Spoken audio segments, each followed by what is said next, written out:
बिस्मिल्लाहिर्रहमानिर्रहीम। System of taxation in Pakistan, ये हमारी चैप्टर चल रहा था, चैप्टर 1। और पहली बात, टैक्स क्या होता है, इस पे लंबी चौड़ी डिस्कशन की थी आपके साथ। एक निचोड़ आपके साथ फाइनल किया था, और वो ये था कि आवाम जो कंट्रीब्यूशन करती है किसको, हुकूमत को, ताकि मुल्क को बेहतर तरीके से चलाया जा सके, इसको क्या कहते हैं, इसको टैक्स। यार ये बात आपको समझ आ गई थी भाई, ये बात आपको समझ आ गई थी। एक स्टैंडर्ड बात है, एक स्टैंडर्ड तरीका है, बस मुल्क को बेहतर तरीके से चलाना था, मुल्क के पास रिसोर्सेज नहीं थे, तो क्या किया, आवाम पे टैक्स लागू किया ताकि उनसे पैसे लिए जाएं और मुल्क को बेहतर तरीके से चलाया जाए। सर सिंपल, ये जो आवाम ने पैसा दिया है ये क्या है, ये टैक्स। समझ गए? मैंने आपको कल एक जुमला कहा था कि इस कॉन्सेप्ट के बाद एक आम बंदे की टैक्स की अंडरस्टैंडिंग और आपकी टैक्स की अंडरस्टैंडिंग में फ़र्क होना चाहिए। आपको पता होना चाहिए कि भाई ये टैक्स असल में क्या है। जनरली लोग की परेशान ही रहते, काला टैक्स, काला टैक्स, काला टैक्स, असी हलाल कमा रहे हैं भैया, हलाल पे ही टैक्स, ठीक है। कहते हैं किस चीज़ का हिसाब, मैं हलाल कमा रहा हूँ। कहते हैं हलाल पे हिसाब है, हराम पे तो अजाब है। वो सर समझ आ रही है? नहीं सर, ये वाली बात आपके साथ की थी। अगली बात क्या थी, it is the process by which the government through its law making body raises revenue in order to use it for the expenses of government, government के एक्सपेंसेस को पूरा। टैक्स लागू करने का असल मकसद, टैक्स लागू करने का असल मकसद पैसा, पैसा इकट्ठा, रेवेन्यू यील्डिंग टूल है। यील्ड कहते हैं पैदावार को, रेवेन्यू यील्ड यानी रेवेन्यू पैदा करने वाला टूल है टैक्स। हाँ, दो और बातें भी हैं, लाए हैं सारे नोट्स।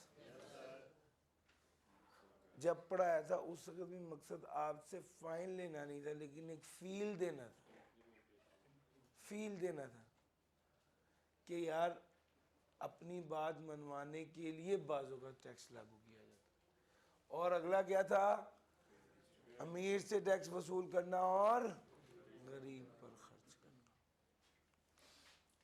महंगी चीजों पर, लग्जरी आइटम पर जो टैक्स लागू किया जाता है ना,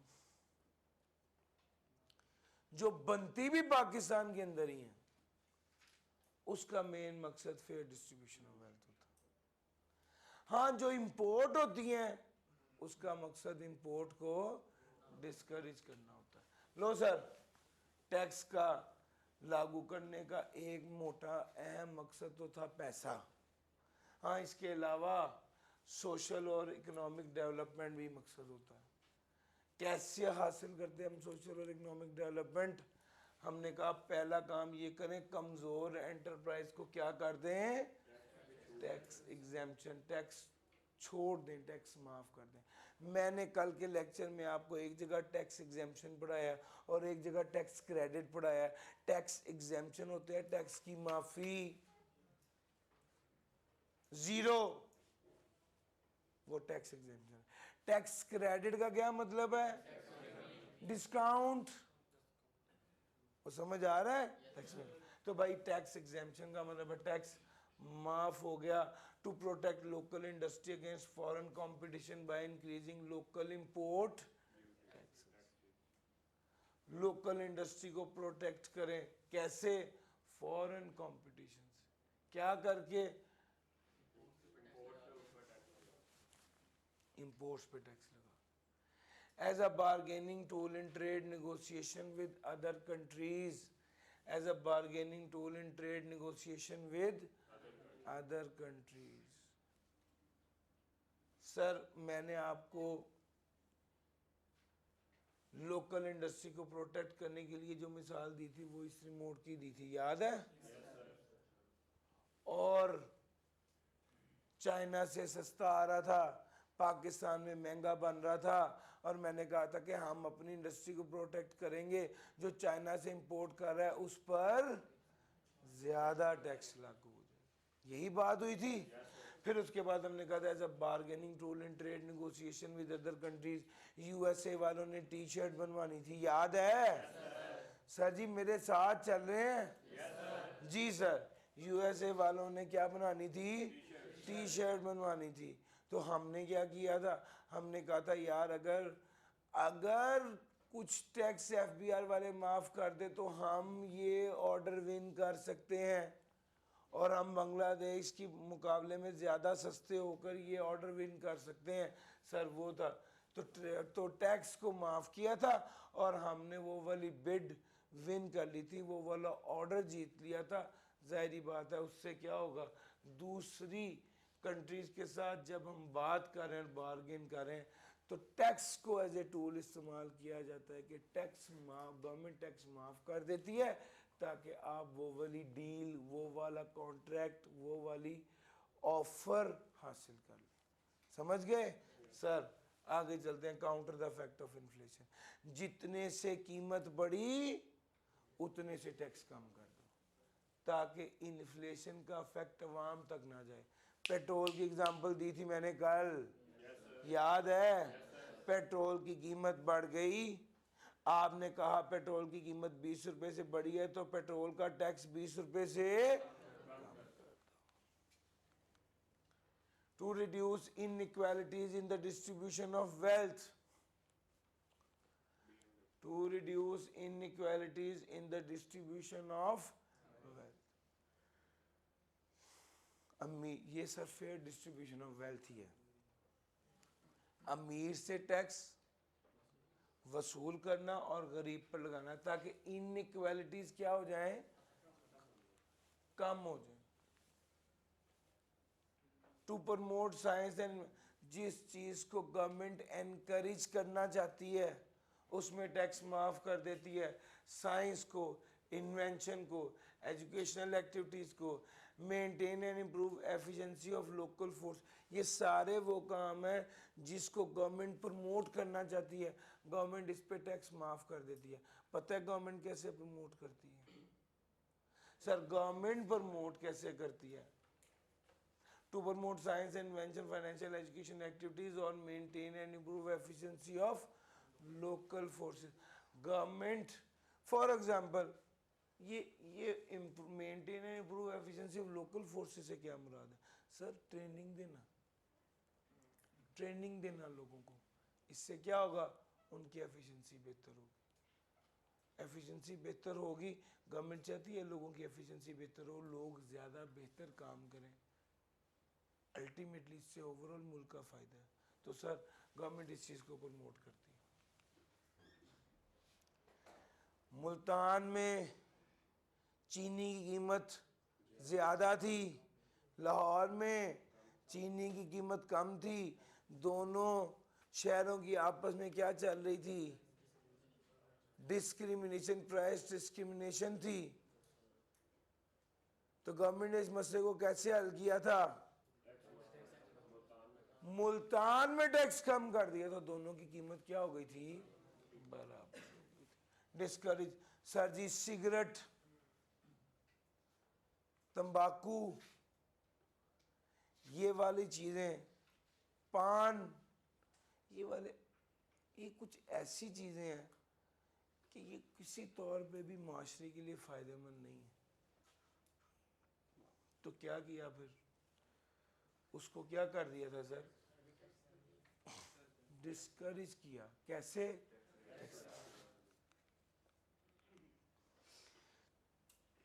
रिसर्च एंड डेवलपमेंट को एनकरेज करना है टैक्स क्रेडिट्स के जरिए। जहां पर रिसर्च एंड डेवलपमेंट हो रही होगी वहां पर क्या दिया जाएगा, टैक्स क्रेडिट दिए जाएंगे ताकि उससे क्या किया जाए, हौसला अफजाई की जाए। और सर एक पॉइंट के अलावा मैंने ये सारी बातें आपको कल पढ़ाई थी और एक जुमले में मैं सारा निचोड़ आपके साथ डिस्कस करने लगा।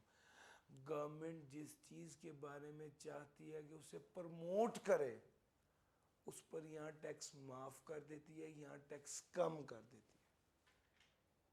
गवर्नमेंट जिस चीज़ के बारे में चाहती है कि उसको डिस्करेज करे, वहाँ पे टैक्स लगा देती है, यहाँ टैक्स बढ़ा देती है।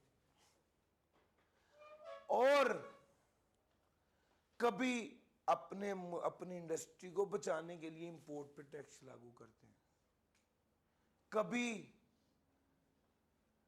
वीक एंटरप्राइज की मदद करने के लिए टैक्स माफ करते हैं, कभी प्राइस डिस्क्रिमिनेशन को खत्म करते हैं टैक्स के जरिए, कभी इन्फ्लेशन के इफेक्ट को खत्म करते हैं टैक्स के जरिए।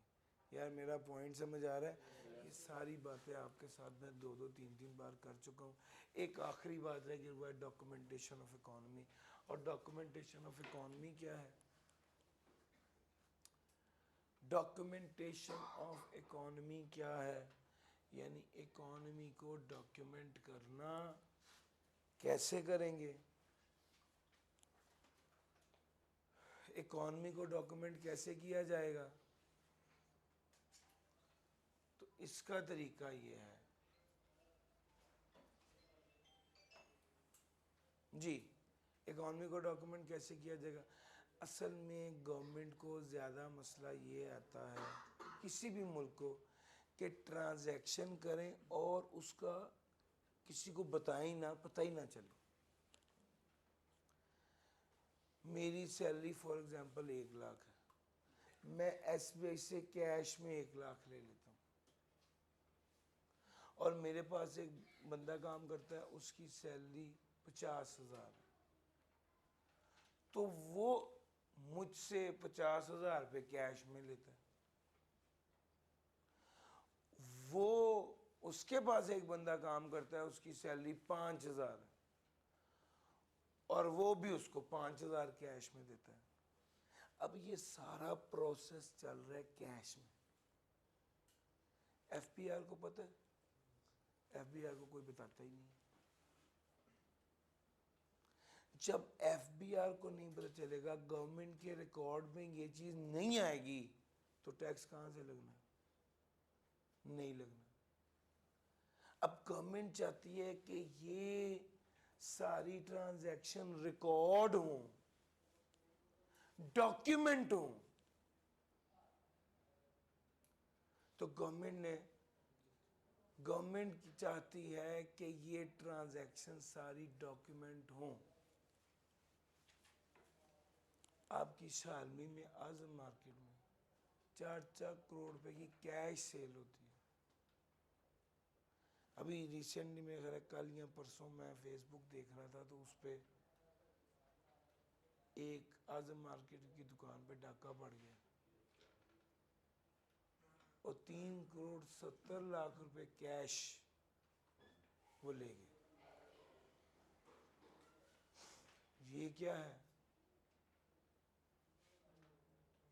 3,70,00,000 रुपए कैश उन्होंने निकाल लिया।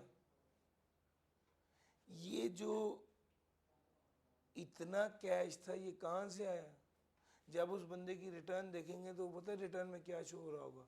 मैंने साल का 75,000 रुपया कमाया। FBR को क्या शो करेगा?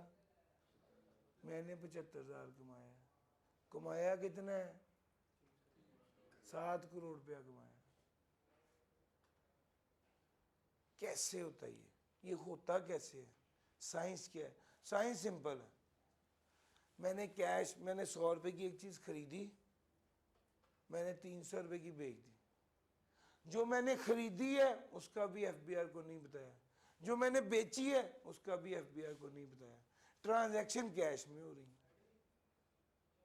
FBR को ना बताया है, ना FBR को पता चलना है। अब हाल क्या सोचा? अब ये प्रॉब्लम है। इस तरह की इकोनॉमी को कहते हैं अनडॉक्यूमेंटेड इकोनॉमी, जहां पर लोग हुकूमत को, FBR को कुछ बताते ही नहीं। गवर्नमेंट ने अब इसका तोड़ क्या निकाला है? गवर्नमेंट ने कहा खबरदार, जो ट्रांजैक्शन करनी है वो बैंक के जरिए करो, क्योंकि जब ट्रांजैक्शन बैंक के जरिए होगी तो बैंक स्टेटमेंट में आएगी, जब बैंक स्टेटमेंट में आएगी तो वो रिकॉर्ड होगी, जब रिकॉर्ड होगी तो वो इकॉनमी का हिस्सा बनेगी।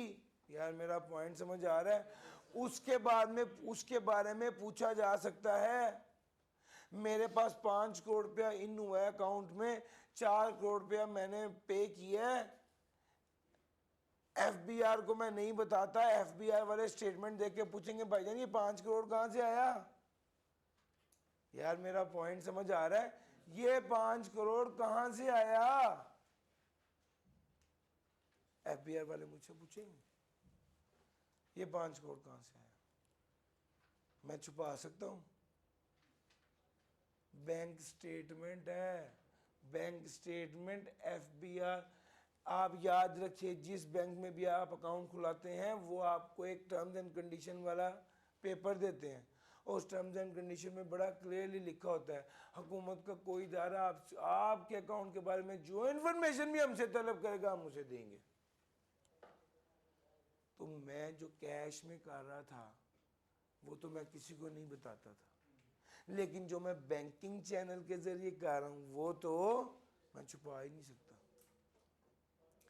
एफबीआर वालों ने फाइनली एक रूल निकाला और वो ये था, जो ट्रांजैक्शन करनी है बैंकिंग चैनल के जरिए करो। अगर तुम ट्रांजैक्शन कैश के जरिए करोगे तो हम इस पे टैक्स लगा देंगे। एक लाइन लिखी जाती है, अगर आपने कोई पैसे वसूल किए हैं और कैश में वसूल किए हैं तो इसको इनकम ट्रीट किया जाएगा।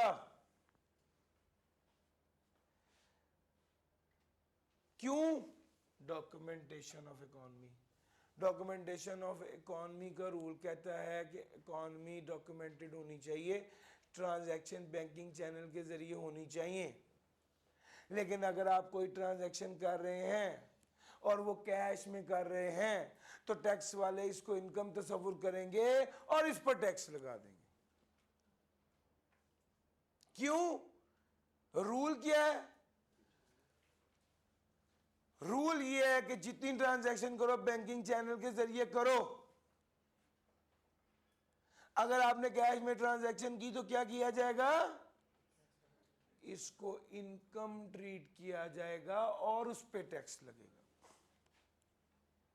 किस तरह ट्रांजैक्शन करनी है? बैंकिंग चैनल के जरिए। ये रूल है और इस रूल का मकसद क्या है? डॉक्यूमेंटेशन ऑफ इकोनॉमी, ताकि इकोनॉमी डॉक्यूमेंटेशन हो। जितनी बात आपको इस वक्त बतानी ज़रूरी थी मैंने 3 से 4 बार बताई। ये बात असल में इसके अलावा भी इसकी काफ़ी गहराई है। उसको हम कहाँ पढ़ेंगे? Chapter number 10 income from other source में। जब वहाँ पहुँचेंगे तो मैं आपको इसकी काफ़ी ज़्यादा डिटेल वहाँ पर पढ़ा रहा हूँ। अभी यहाँ पर अगर 2 जुमले आपके दिमाग में रुक गए तो मेरा मकसद पूरा हो गया। पहला जुमला, ट्रांजैक्शन किस तरह करनी है, और अगर कैश के ज़रिए करेंगे तो इनकम पे क्या लगेगा। बस अगर आप ये समझ गए, अल्लाह पाक शुक्र, मेरा काम हो गया। जो मैं चाहता था मैंने अचीव कर लिया। सर, नॉन रेवेन्यू ऑब्जेक्टिव्स, इससे रिलेटेड सारी बातें मैंने कर ली। 2 मिनट आपके पास है, जल्दी से इसको रीड करें फिर आगे चलता हूँ। भाई का सवाल है, गरचे अगर ये सवाल ना करते तो भी ये वाली बात मैंने चैप्टर 10 में डिस्कस करनी थी, लेकिन अब इन्होंने कर दिया। तो वो कहते हैं, इन भाई का सवाल ये कि एफपीआर को कैसे पता चला। सर, आपने 7 करोड़ की सेल की, 4 करोड़ का खर्चा था, 3 करोड़ कमा लिया। उस 3 करोड़ का क्या करेंगे? दुकान में रखेंगे तो डाका पड़ जाएगा ना। तो क्या करना चाहिए? प्लॉट ले लें, प्लॉट लेंगे, गाड़ी लेंगे तो आपके शनाख्ती कार्ड पे प्लॉट आएगा ना, जब शनाख्ती कार्ड पे प्लॉट आएगा तो एफबीआई को पता चल जाएगा। फिर जब वो शनाख्ती कार्ड पे प्लॉट आएगा और एफबीआई को पता चल जाएगा तो एफबीआई 30 सितंबर को आपको मैसेज भेजेगा, कॉन्ग्रेचुलेशंस। बताइए ना बात। सर मेरे दोस्त को मैसेज आया ना परसों, कॉन्ग्रेचुलेशंस आपने ये प्लॉट खरीदा है, इसकी इतनी कीमत है, बस इसको अपनी रिटर्न में शो करना ना भूलिएगा। समझ आ रही है किस तरह पता चलता है? उस टाइम पे आप एक्सपोज हो जाते हैं। जब आपकी बैंक में ट्रांजैक्शन ही नहीं हो रही, आपके पास 5 लाख आया, आपने 4 लाख खर्च किया और आप कह रहे हैं मेरी एक साल में कमाई 1 लाख रुपए है, तो ये 2 करोड़ का प्लॉट कैसे खरीद लिया? इसका मतलब है आप कोई बात हमें बताना भूल गए, प्लीज सोच के बता दीजिए। समझ रहे हैं? लें सर, ये बात है, इस तरह बदलता है एफटीआर वालों। डन, जल्दी से रीड करें सर। आगे चलते हैं और अब अगली बात जो हमने करनी है वो है नॉन रेवेन्यू ऑब्जेक्टिव्स। हो गया यार, ये तो हो गया था और मैंने ये सारी बातें कर भी ली। हाँ यार, अगली बात बड़ी मजे की ज़हन में आई, वो सुनो। लो जनाब, हुआ ये कि शहबाज शरीफ साहब लाहौर का दौरा कर रहे थे और बैठे बैठे उन्होंने कहा यार लाहौर धुआं कितना ज़्यादा हो गया, पोल्यूशन, ट्रैफिक कितनी ज़्यादा है। उनके साथ एक मुशीर मौजूद था। उन्होंने कहा सर मेरे पास एक आइडिया है, लाहौर शीशा हो जाएगा आपका। उन्होंने कहा वो कैसे? उन्होंने कहा लाहौर की सारी फैक्ट्रियां लाहौर से बाहर निकाल दें, सारा धुआं फैक्ट्री का है, सारा रश भी फैक्ट्रियों का है। अगर लाहौर की फैक्ट्री लाहौर से बाहर चले जाएगी तो लाहौर साफ सुथरा हो जाएगा। क्या यार, मशवरा तो तुम्हारा ठीक है, लेकिन इस पे हम अमल कैसे करें? इस पे अमल दरामद कराना आसान नहीं है। तो एक साथ टैक्स वाला बंदा भी बैठा हुआ था, उसने कहा सर एक मशवरा है, ये आपकी बात कोई नहीं मानेगा लेकिन हम इनको ना इंसेंटिव देते हैं, टैक्स इंसेंटिव। इन्होंने फैक्ट्री वालों को कहा हर वो बंदा जो अपनी फैक्ट्री सुंदर इंडस्ट्रियल स्टेट दे जाएगा उसे 5 साल तक टैक्स माफ कर देंगे। आपने देखा, लोगों ने कहा ठीक है, हम 1 साल का 2 करोड़ टैक्स दे रहे हैं, 5 साल का 10 करोड़ हमारा बच जाएगा, हम अपनी फैक्ट्री उधर ले जाते हैं, जगह भी ज़्यादा खुली। सर आपने गौर किया किस तरह से टैक्स को टूल के तौर पे इस्तेमाल किया ताकि मुल्क डेवलप हो। अब सुंदर इंडस्ट्रियल एस्टेट में जिसके आसपास बहुत सारे गांव थे, वहाँ पे लोगों को नौकरी मिलेगी, वहाँ पे कुछ फैक्ट्री एरिया के पास स्टोर भी बन गए, लोगों को मौके भी मिलेंगे, लोगों को नौकरियाँ भी मिलेंगी और ओवरऑल उस सारे इलाके के करीब जितने गांव थे उसमें खुशहाली आएगी। जो पढ़े लिखे लोग थे उस गांव के वो उन्हीं फैक्ट्रियों में नौकरी कर लेंगे, जो अनपढ़ थे वो भी उन्हीं फैक्ट्रियों में कोई मुलाजमत और कर लेंगे, ऑफिस बॉय सिक्योरिटी में लग जाएगा, और जो उसके अलावा कुछ है वो ट्रांसपोर्टेशन कर लेंगे, दुकानें कर लेंगे। यार कितनी ज़्यादा अपॉर्चुनिटीज़ निकल रही हैं फैक्ट्री एरिया वहाँ जाने से। सर ये कैसे मुमकिन हुआ? एक गेम की है बस, टैक्स। तो tax as a mean of development में पहला पॉइंट है, आपने फ्री जोन या इकोनॉमिक जोन डिक्लेयर कर दिया है और बिजनेसमैन को क्या दिया है? टैक्स इंसेंटिव दिया है ताकि वो क्या कर ले?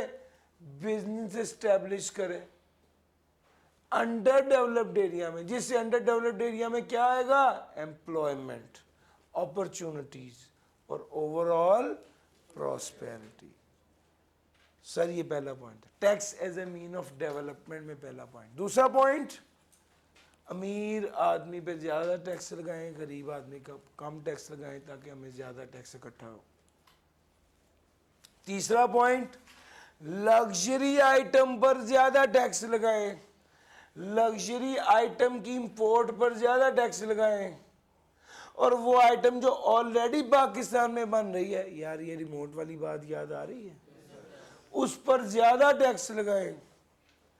जो लग्जरी आइटम है उस पर भी ज़्यादा टैक्स लगाएं, और जो item already manufactured in Pakistan है इस पर भी ज़्यादा टैक्स लगाएं। This promotes local manufacturer and industry. Tax credits on charity / donation to promote welfare activities. Sir वो इदारा जो एक बंदा है, उसने एक इदारा बनाया है, बहरिया वालों ने एक इदारा बनाया है जो लंगर देते हैं सामने। तो जो वो इदारा जो लंगर खिलाता है सबको, उसको टैक्स माफ है, और वो बंदा जो उस इदारे को डोनेशन देता है जो लंगर खिलाता है, उसको टैक्स क्रेडिट मिलेगा। इसका क्या मतलब है? जो लंगर खिला रहा है उसको क्या होगा? Tax exemption. Sir Shaukat Khanum hospital है, लोग इसको पैसे देते हैं और ये लोगों का इलाज करते हैं। ये नॉट फॉर प्रॉफिट ऑर्गेनाइजेशन है, ये इलाज कर रहा है, ये अच्छाई का काम कर रहा है, इस पर कोई टैक्स नहीं है। दूसरा, जो बंदा ऐसे इदारे को डोनेशन दे रहा है उसे क्या मिलेगा? टैक्स। यानी इस इदारे पर टैक्स एग्जेम्पशन है, और जो बंदा उसे डोनेशन देगा उसे क्या मिलेगा? टैक्स में कमी मिलेगी। अब टैक्स एग्जेम्पशन और टैक्स क्रेडिट का मतलब तो पता है, यस और no? Sir agro based project पर टैक्स एग्जेम्पशन होती है, उस पर टैक्स नहीं लगता। एग्रो बेस्ड प्रोजेक्ट्स पर टैक्स नहीं लगता। अच्छा जनाब, ये सारी बातें होगी tax as a mean for development की। हमने आपके साथ tax as a mean of development की बात कर ली। अब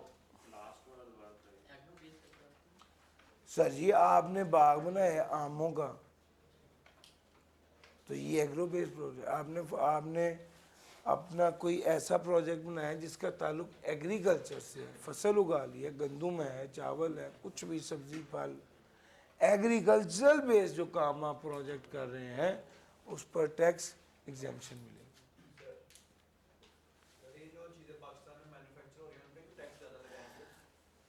पाकिस्तान में जो चीज़ मैन्युफैक्चर हो रही है उन चीज़ों की इंपोर्ट पर टैक्स लगाएंगे। High custom duty. Custom duty किस पर लगनी है? इंपोर्ट पर लगनी है। जी यहाँ दूसरी लाइन से एक वर्ड मिसिंग है, import of items that already manufactured in Pakistan. हाँ, इसको देख लीजिए। वैसे कस्टम ड्यूटी जो होती है ना वो लगती ही इंपोर्ट पर है। कस्टम ड्यूटी इंपोर्ट या एक्सपोर्ट पर ही लगती है। तो इसी चैप्टर में आगे कस्टम ड्यूटी आनी भी है, लेकिन बहरहाल आप ये बात नोट कर लें। नोट्स में लिखा हुआ है। हाँ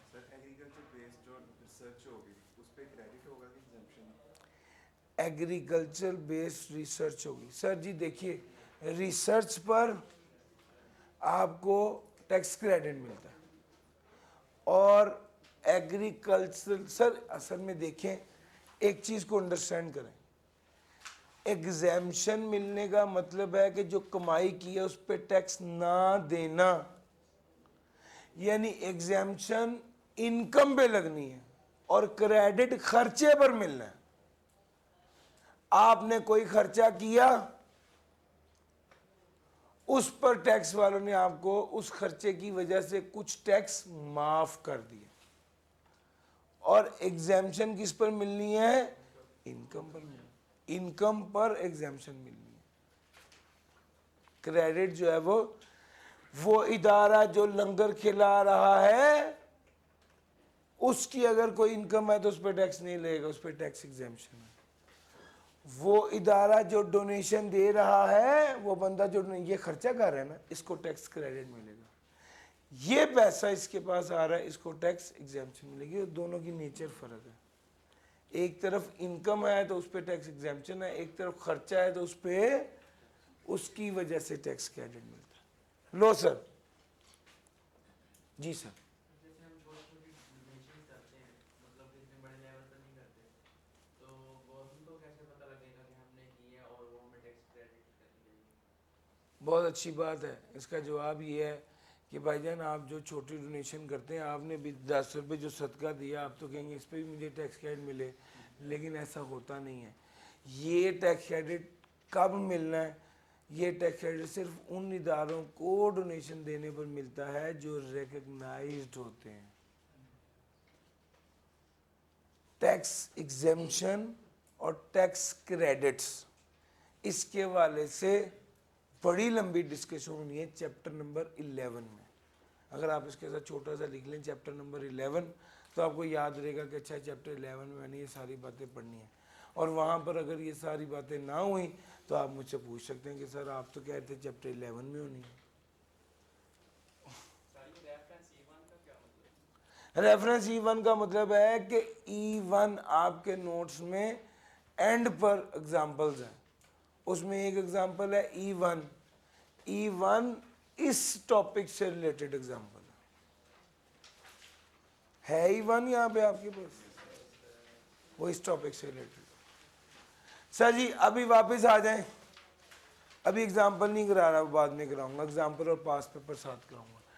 Adam Smith canon of taxation are as follows. Canons of taxation, sir ji 4 बुनियादी असूल हैं टैक्सेशन की, इसको डिस्कस करते हैं। First C is for certainty. C किसके लिए है? सर्टेनिटी के लिए। एक बात आपसे करता हूं सर, फॉर एग्जाम्पल आपको समझाने के लिए बता रहा हूं। आप चले गए करीम ब्लॉक शर्ट खरीदने के लिए, वहां पर जाके आपने शर्ट खरीदी, शर्ट दोस्त के साथ गए शर्ट खरीदने के लिए, शर्ट आपको पसंद आ गई दुकानदार की, दुकानदार से आपने पूछा भाई ये कितने की है? उसने कहा 3000 की। आपने कहा 2000 दूं? उसने कहा भाई ये बड़ी महंगाई हो गई है, अच्छा 2800 हो जाएगा। आपने कहा 2200। उसके साथ आपकी थोड़ी सी बहस हुई, नतीजा ये निकला 2500 की आपने शर्ट खरीद ली। जब शर्ट लेके बाहर आए तो आपके दोस्त ने कहा मैं तुम्हें इशारा भी कर रहा था, उसने 2200 की दे देनी थी, तुम्हें समझ आती नहीं। और दुकानदार जो है वो क्या सोच रहा था, यार इसने 2800 की भी खरीद लेनी थी, मैंने ऐसे ही प्रेशर लिया और मैंने 2500 की दी। यार मेरी बात समझ आ रही है? ये क्यों हो रहा है? आप यूनिवर्थ की शॉप पे जाएं, वही शर्ट 16,000 रुपए की होगी और आप 16,000 रुपए देकर खरीदेंगे और कभी भी नहीं सोचेंगे मैंने महंगी खरीदी है। ऐसा है या नहीं है?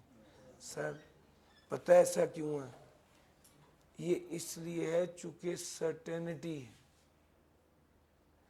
आप का जितना टैक्स बनता है it should be very clear and certain. Tax लेने वाला और टैक्स देने वाला दोनों को पता होना चाहिए कि मैंने कितना टैक्स देना है और कितना टैक्स लेना है। आप जो टैक्स वाला बंदा उसकी दाढ़ी को अर्जा के यहाँ 1000 रुपये रियायत कर दे, ये वाला कोई मजाक नहीं। यार मेरी बात समझ आ रही है? इसको कहते हैं सर्टेनिटी। टैक्स देने वाला और टैक्स लेने वाला they both should be very sure and clear किसका कितना टैक्स बनता है और किसने कितना टैक्स अदा करना है। This is certainty. Convenience of payment. Sir ji एक तो लोग टैक्स देना नहीं चाहते और जो बंदा कहता है अच्छा चलो ठीक है मैं टैक्स दे रहा हूँ, उसके लिए इतनी मुश्किलात पैदा कर दें, इतनी मुश्किलात पैदा कर दें कि वो कहे कि मैं किस हिसाब में फंस गया। वो कहते हैं, एडम स्मिथ कहता है जो बंदा टैक्स देना चाहता है ना उसको आसानी दो। जो जिस वक्त वो टैक्स देना चाहता है वो वक्त उसके लिए आसान हो, और जिस अंदाज से वो टैक्स देना चाहता है वो अंदाज उसके लिए आसान हो। आज ये बहुत आसानी आ चुकी है। आज 30 सितंबर को बैठे, आप रात को 10 बजे बैठ गए 30 सितंबर को, उसी वक्त ही आपने अपनी रिटर्न फाइल की, उसी वक्त ही अपने अकाउंट से पैसे ट्रांसफ़र किए, टैक्स दे के ख़त्म। तो कितनी आसानी आ गई। ये वो कहते हैं कि आसानी होनी चाहिए, जिस वक्त टैक्स देना है और जिस तरीके से टैक्स देना है, that should be convenient for the tax payer. Equality, सब लोगों के लिए टैक्स का कानून एक जैसा होना चाहिए। This is equality. Economy of collection, tax को कलेक्ट करना आसान। मेरा एक दोस्त है, उसने मेरा 5,000 रुपया देना, मैंने उसे फ़ोन किया, यार मेरा 5,000 तो दे दो। कहते मैं कसूर हूँ, आके ले लो। अब अगर मैं कसूर उसके पास 5,000 लेने जाऊँगा तो मेरे तो 10,000 का खुद फ्यूल लग जाएगा। तो मैंने कहा भाई मेरा इतना बड़ा कसूर नहीं है जो मैंने तुम्हें पैसे दे दिए। और समझ आ रही है? नतीजा ये कि भाई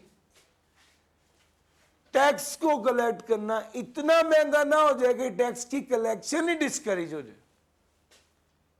मेरी बात समझ आ रही? असल में तो वो मुझे यही कह रहा है ना कि भाई कसूर आके ले लो का मतलब है कि ना लो। इसी तरह का टैक्स को कलेक्ट करने में इतना खर्चा लग रहा है कि टैक्स की कलेक्शन ही डिस्करेज हो जाए। ऐसा नहीं होना चाहिए। एडम स्मिथ ने कहा था 2 C हैं, 2 C हैं और 2 E हैं आपकी डिस्कशन में। ले जी, आज की आखिरी बात है principles of levy of tax. Levy कहते हैं लागू करना, LEVY। लेवी का क्या मतलब है? लागू, लाम व ला नहीं, लाम अलिफ ला। देना यार मुझे पेन, अगर मैं लिख सकूं तो। अंग्रेजी में तो इसको कहते हैं इम्पोज, उर्दू में कहते हैं लागू। Sir ji, this principle holds that the individual should be taxed in proportion to the benefits they receive from the government, and that taxes should be paid by those people who receive the direct benefit from government programs and projects. Benefit principle कहता है, benefit principle कहता है जो जितना फायदा उठा रहा है गवर्नमेंट से उसको उतना ज्यादा टैक्स देना चाहिए। यार एक बंदा जीटी रोड से जा रहा है, वो जीटी रोड के मुताबिक टैक्स दे रहा है। एक बंदा मोटरवे से जा रहा है, वो मोटरवे का जो जितना फायदा उठा रहा है, जो बंदा 2 बार मोटरवे पे जाएगा तो वो 2 बार टैक्स देगा। जो मोटरवे से लाहौर से आए, लाहौर से चढ़े मोटरवे पर वो फैसलाबाद उतर जाए वो कम टैक्स देगा। जो मोटरवे से चढ़े और इस्लामाबाद तक जाए वो ज्यादा टैक्स देगा। जो जितना बेनिफिट लेगा गवर्नमेंट से वो उतना ज्यादा टैक्स देगा। सर बेनिफिट प्रिंसिपल ये है, इसकी एग्जांपल टोल टैक्सेस हैं जो हम पे करते हैं। एबिलिटी टू पे प्रिंसिपल,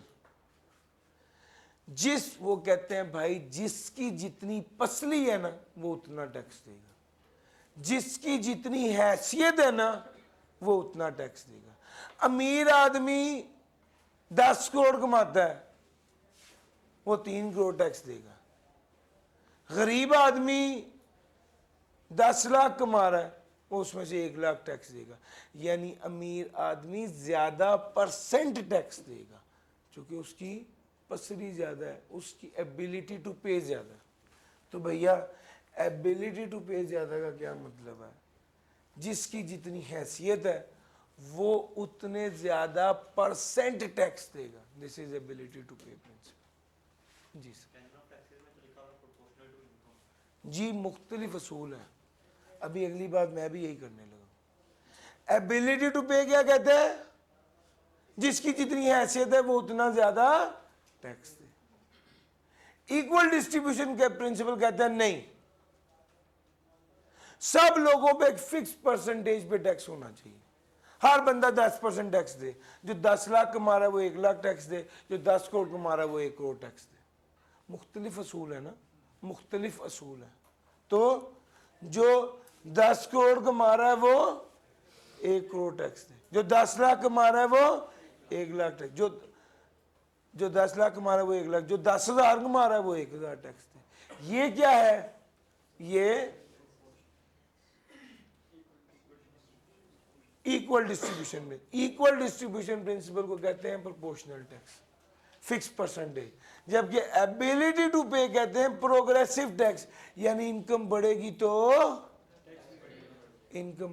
टैक्स भी बढ़ेगा। यार मेरा पॉइंट समझ आ रहा है?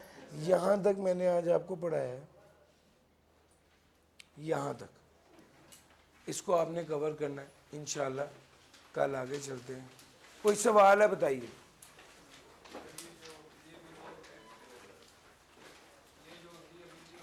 एबिलिटी टू टैक्स पे, एबिलिटी टू पे टैक्स,